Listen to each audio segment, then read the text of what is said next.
Hello बच्चों।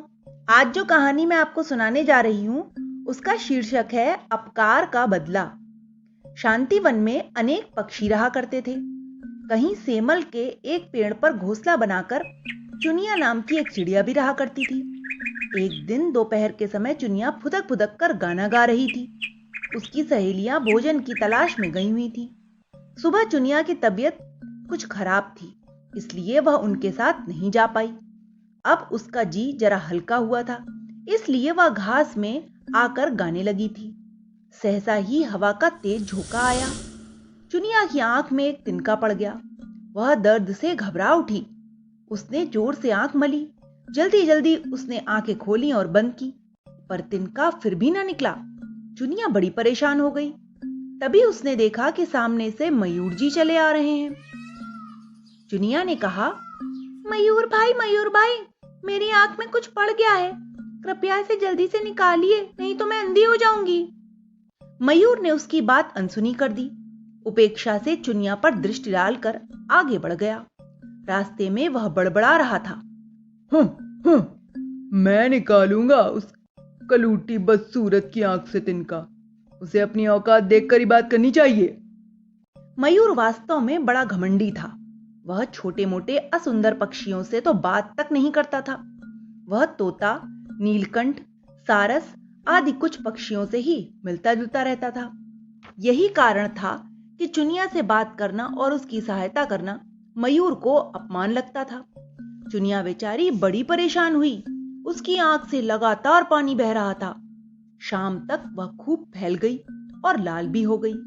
जब उसकी सहेलियां वापस लौटी तब कहीं जाकर उन्होंने तिनका निकाला। उस आंख से अब भी कुछ दिखाई नहीं दे रहा था।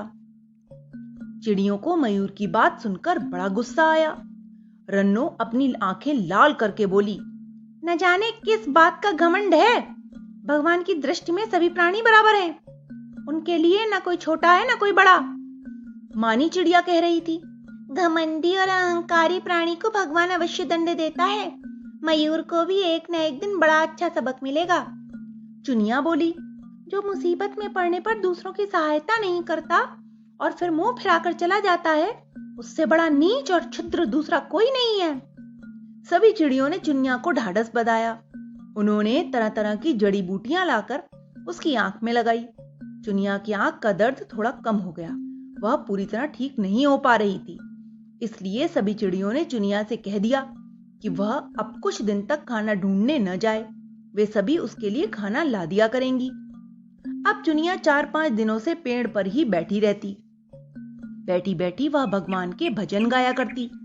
दुख मुसीबत में ईश्वर को स्मरण करने से मन को बड़ा धीरज मिलता है और दुख सहन करने की शक्ति भी बढ़ती है। एक दिन आकाश पर बादल छाए थे। हल्की हल्की बूंदाबांदी हो रही थी। तभी चुनिया ने देखा कि सामने मयूर और मयूरी चले आ रहे हैं। बादलों को देखकर वे बड़े प्रसन्न हो रहे थे। जोर जोर से केया केया कहकर अपनी खुशी प्रकट कर रहे थे। कुछ ही देर बाद वे नाचने लगे और सुध बुध खो बैठे। वाह, क्या सुंदर नाच है, चुनिया के मुंह से निकला। तभी चुनिया ने देखा कि कुछ मनुष्य चुपके चुपके पीछे से मयूर की ओर बढ़ रहे हैं। चुनिया को पता था कि मनुष्य मोरों को पकड़ लेते हैं, उनके पंखों को निर्दयता पूर्वक नोच लेते हैं, उन्हें बंदी बना लेते हैं। पल भर में ही उनके मन में यह बात कौंध गई कि ये लोग अब मयूर को पकड़ ले जाएंगे। मयूर नाच में बेसुध हो रहा था। उसे यह सब कुछ भी पता नहीं था। अब खुद पर मुसीबत आएगी तब पता चलेगा बच्चू। सारी सुंदरता छिन जाएगी जब तुम्हारे पंख नोचे जाएंगे। सारा का सारा घमंड चकनाचूर हो जाएगा। चुनिया मन ही मन बोली, पर दूसरे ही पल इसकी कल्पना से ही वह कांप उठी। उसके मन ने कहा, मुसीबत में पड़े हुए की सहायता करनी चाहिए। दूसरा तुम्हारे साथ बुरा करे तो किया करे, तुम अपनी भलाई क्यों छोड़ती हो? सहेली की बातें रह रहकर चुनिया के कानों में गूंज रही थी। जो मुसीबत में दूसरों की सहायता नहीं करता और मुंह फिराकर चला जाता है, उससे बड़ा नीच और क्षुद्र दूसरा कोई नहीं होता। मयूर और मनुष्य के बीच अब बस 4-5 कदम की ही दूरी रह गई थी। तभी चुनिया जोरों से चीखी, मयूर भाई, बचो, भागो, तुम्हारे पीछे कुछ मनुष्य खड़े हैं, ये तुम्हें पकड़ने ही वाले हैं। मयूर का नाच सहसा रुक गया। उसने तुरंत पीछे मुड़कर देखा। मयूर और मयूरी दोनों भयभीत होकर तेजी से भागे और पास की ही झाड़ियों में गायब हो गए। वे मनुष्य हाथ मलते हुए वहां से वापस चले गए।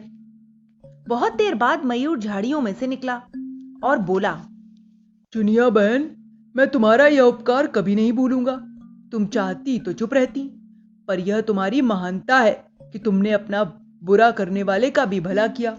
उपकार करने वाले का भला तो सभी करते हैं, किंतु अपकार करने वाले की भलाई कुछ महान ही कर पाते हैं।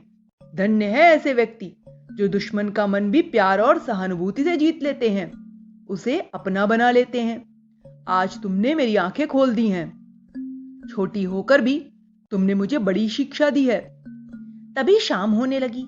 एक एक करके सारी चिड़ियां सेमल के पेड़ पर आने लगी। मयूर के मुंह से उन्होंने सारी बातें सुनी तो चुनिया के प्रति उनका मन बड़ी श्रद्धा से भर उठा। तो बच्चों, इस कहानी से हमें यही शिक्षा मिलती है कि हमें हमेशा दूसरों का उपकार करना चाहिए, दूसरों की सहायता करनी चाहिए, तभी हम महान बनते हैं। Okay, bye.